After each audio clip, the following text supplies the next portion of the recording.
राम राम शेतकरी बंधूंनो, स्वागत आहे तुमचं आपल्या ग्रेट शेतकरी यूट्यूब चॅनलवर। बघा शेतकरी मित्रांनो, आज 26 एप्रिल 2026 रोजचे आजचे आपण संपूर्ण महाराष्ट्रामधील कापूस बाजारभाव या व्हिडिओच्या माध्यमातून लाईव्ह स्वरूपात जाणून घेणार आहोत।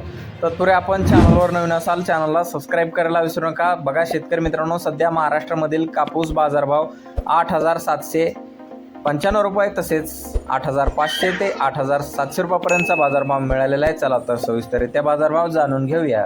तर मित्रांनो, कृषी उत्पन्न बाजार समिती अमरावती येथे जास्तीचा दर आहे 8,450 रुपये क्विंटल, सर्वसाधारण 8,325 रुपये क्विंटल जात आहे लोकल कापूस।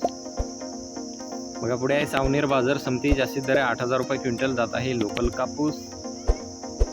बघा पुढील बाजार समिती आहे पारशिवनी नागपूर येथे, अवकालेले 415 क्विंटल, जास्तीत दर 8,100 रुपये क्विंटल, सर्वसाधारण 7,875 रुपये क्विंटल जात आहे फॉर लांब स्टेपल कापूस। बघा पुढील बाजार समिती आहे उमरेड येथे, जास्तीत दर 8,590 रुपये क्विंटल, सर्वसाधारण 7,795 रुपये क्विंटल जात आहे लोकल कापूस। बघा पुढील बाजार समिती आहे मारेगाव येथे, जास्तीत दर 8,431 रुपये क्विंटल, सर्वसाधारण 8,131 रुपये क्विंटल जात आहे लोकल कापूस। बघा पुढील बाजार समिती हिंगणघाट येथे, जास्तीत दर 8,825 रुपये क्विंटल, सर्वसाधारण 8,200 रुपये क्विंटल जात आहे मध्यम स्टेपल कापूस। बघा तसे पुढील बाजार समिती पुलगाव येथे, जास्तीत दर 8,600 रुपये क्विंटल, सर्वसाधारण 8,450 रुपये क्विंटल जात आहे मध्यम स्टेपल कापूस।